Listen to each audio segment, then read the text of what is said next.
Hi mga idol! Good morning! Ayun, dito ako ngayon sa may Sawangan Park.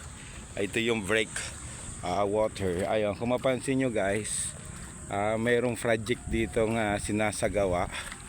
Parang extension ng pier. Ayun, no, parang port na rin.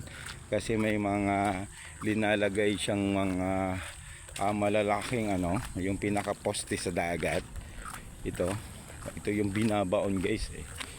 Ayan, oh. Kapal nito at saka ang haba. Ayun. Ayun, hindi na natin papangalanan kung kaninong project ito. Ayun, develop na naman ang haba guys. So ito yung mga posting mga bakal. Then after ibaon 'yan, tapos before ibaon 'yan, bubuhusan na ng semento para mas tumagal. Tingnan mo ang kapal, oh. Grabe, oh. Kapal.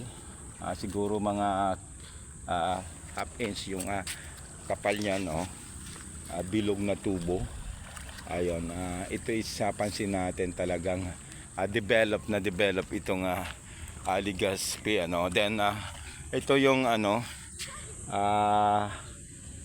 Sleeping Lion kung tawagin, Kapuntukan Hills. Kung mapansin nyo guys, parang doon sa pinatuktok, after ng tuktok, ayun, mayroong nag-landslide na rin. Ito, matagal na, bata pa ako, talagang dagat ito. Then ito, pansin nyo, may lupa nang napatag sila. Ayun sa ngayon. Then pwedeng, ayun, sa mga natin, mga kaibigan natin na mahilig sa sport dito, pwede kayo mag practice din guys. Then yung dagat, pansin natin, napakalinaw, masarap paliguan. Kaya ayun, muli akong nananawagan at nakikiusap ako sa mga walang pakundangan na tumatapon ng basura, lalo sa mga coastal area. Ayun, shout out sa Barangay San Roque, Barangay Baybay, Barangay Figcali, Barangay Sabang, and of course Barangay Figcali. Then ito nga Barangay Dapdap, malinis ito. Then Barangay Puro, kasi yung Barangay Puro talagang dinadayo ng mga ito, napansin natin yung mga kumakain kasi street food to. Ito iniiwan na lang dito yung mga pinagkainan. Ito yung bike ko. Then mapansin natin, idol, shout out, good morning sa inyo. Thank you idol, thank you. Then of course, hindi lang doon, nagkalat talaga dito.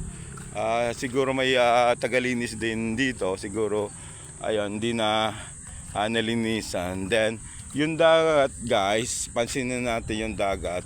Ito naglitawan na rin yung mga styro, yung mga pinagkainan, mga chicheria. Ayun, ito nga minsan ang ko dito, ang pinakatulong ko pag nagiging maaga ako magising. Dito na ako naglalakad, ditong pinaglalakaran ko.